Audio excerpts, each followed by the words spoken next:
What's going on, everybody? This is Ep.21 with Iris Diecast, and today I'd like to review this 118 automobile Nissan Silvia S15 Spec-R Aero. This is my first ever resin model. All of my other 171 cars are die-cast metal. If you're new to the hobby, the material used for these model cars are not always the same. In general, there are three main materials: die-cast metal, resin, and ABS copolymer. You've probably heard of die-cast metal. It's the most traditional and common way of making these model cars. It's a combination of zinc, aluminum, tin, lead, and other metals. It feels similar to the metal used on the car. It's durable and it's easy to mass produce, so a lot of the models you see on the market are made of die-cast metal. So this Nissan Silvia is made from resin. You can express the vehicle's figure with more detail. Really express the aesthetics of the vehicle, but it's hard to mass produce and they are less durable to shock, sunlight, and etc. So they're usually for high-end serious collectors, and they're produced in limited quantities. MR, Frontier, BBR, Look Smart. Their products are mostly resin, and they cost a huge amount of money. Sometimes they can cost up to more than $1,000. Recently, however, some new cheaper resin brands have appeared on the market. Automobile, TSM, GT Spirit, Kyosho Usia, and more. Their cars cost less than $200 here in Korea, usually around $150. I'm not sure what's the retail value on these in other countries, but here Maestos and Baragos cost $50 new, so it's been gaining a lot of popularity among collectors. This Nissan Silvia S15 goes for $140 new here, and I bought it new in a perfect condition for I bought it used in perfect condition for $40, so it was a really good deal. The Nissan Silvia is probably one of the most popular cars for drifters, and it's pretty legendary among JDM car enthusiasts too. The car has a heavy front end and a long wheelbase, so it's really suited for drifting. As a matter of fact, the Nissan Silvia won the D1 GP, a Japanese professional drifting tournament, 7 times in a row from 2001 to 2007. So this model is the S15, which is the last generation of the Nissan Silvia. This was also the car that Sean destroyed in the Fast and Furious Tokyo Drift. It's the top of the line trim Spec-R Aero. The Spec-S is the natural aspirated versions, and the Spec-R is the turbo version. And this is the Spec-R Aero, so it has a stock rear spoiler. It's in an overall stock condition except for the rims. It's finished in this beautiful pearl white. I personally think this is a great color for this car. Actually, I'd say that it's the pearl white with black rims go well with any car. The paintwork on this model is really fabulous. I mean, it's not too thick, and yet it has a soft glitter that lets you appreciate the pearl in the color. Now, in the resin world, Automobile is a lower-ended company, so it does come with minor finishing problems, although in general this car looks very good. For example, the nozzle for the washer liquid is poorly painted onto the car. You can see that the lines are not perfectly straight, it's kind of crooked. And the Silvia logo is a emblem part. They carved out the space for the emblem a little bit, so it's really realistic. And as for the grills down here, they're all blocked, meaning that they just put a piece of plastic for the grill. And you can see scraps of paint over here, and over here it's a little bit dark, but there's scraps of paint on it, so it's not finished very cleanly. One thing you should know about resin models is that most of the times they are sealed products with no opening parts. So, I mean, some of them even cannot be separated from their bases.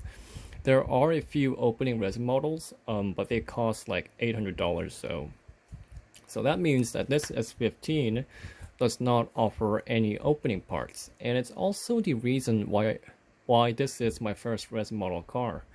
I own 172 118 model cars, and this is the only resin car out of them.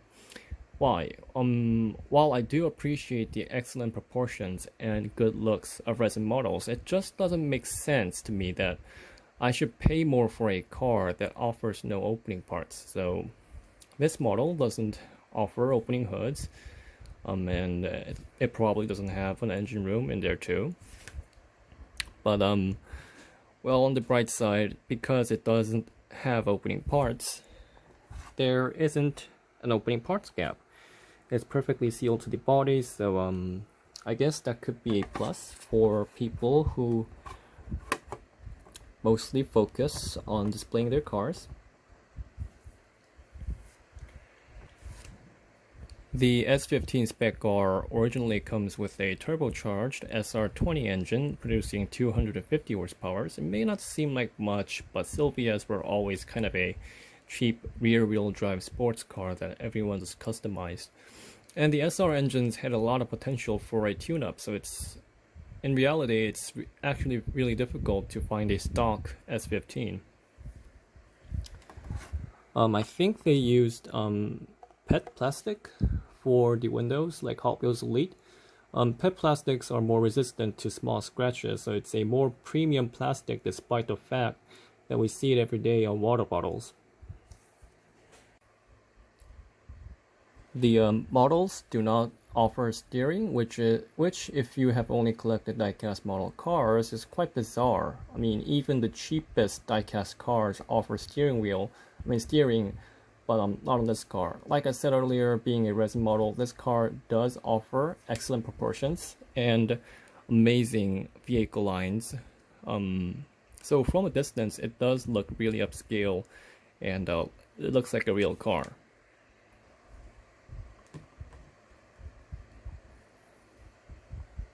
I don't think that these rims are stock. I believe the stock S15 Spec-R Aero rims came with 5 spokes, but I like it.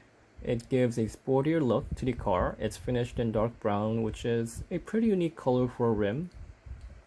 You do have the disc brakes and the brake pads, and the brake pads are made out of metal, so you can really see that they spared no expense in exterior appearances. There are emblem parts for the Spec-R logo here.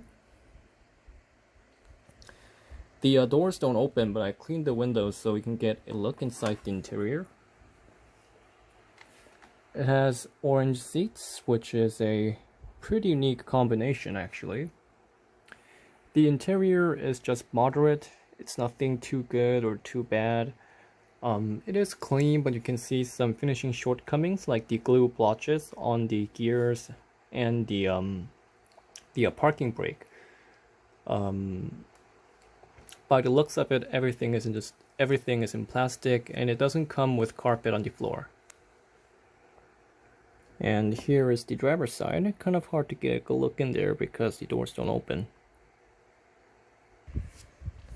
Off to the rear, the emblem parts for the Nissan logo and the Silvia logo. The rear lamps are done nicely.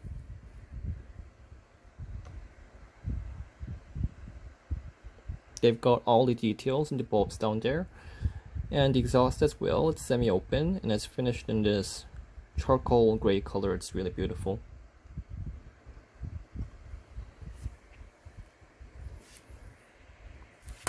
I've always kind of thought that this car was a bit small for a 118 model, and it actually did get smaller than the S14 Silvia to get better performance and most importantly Japanese tax laws. The S15 was a Japanese domestic model. It wasn't sold outside Japan, which is why in 2002, when the car failed to meet the emission standards, Carlos Ghosn had this car discontinued. For profitability, despite the fact that they had a new SR engine. After the death of the Skyline R34, the Silvia S15, and the RB and the SR engine, with them, Nissan's new engine, VQ and MR took the spot. And VQ is a really nice engine. It was like the world's top 10 engine for 14 years in a row, but the cars from this era, the SR and RB sports cars, they really had a Japanese soul to it, if you know what I mean. And here is the undercarriage. Oddly enough, this car uses a metal base instead of commonly used plastic. I think this is to make up for the lightweight of resin model cars. Diecast cars don't use metal bases often because they often damage the car's axles. There's nothing much to see down here. All of these parts are just carved into the base itself instead of using separate parts. You can see the serial number down here. Like I said, it's hard to mass produce resin models, so all resin cars are marketed as limited editions. So that wraps up my review on the 2018 automobile Nissan Silvia S15 Spec-R Aero. It's a really nice looking car, I'll give you that, but for me it's just not enough to make up for the loss of opening parts, which is the reason why I still mostly buy die-cast model cars, not resin cars. I mean, sure, you mostly just look at it when you display it, you don't open it every day. But there is a difference between having an accessible interior and engine and not having it at all, even if you don't look at it very often. So, I mean, it's a nice car, and if you're a Japanese car enthusiast, it's definitely worth having because there aren't many S15 model cars in the market. It's just that I wouldn't have bought it if it weren't such a good deal. So anyways, thank you guys so much for watching this video. If you've enjoyed it, please click like and subscribe to the channel, and I'll see you guys soon in a future video. Thank you.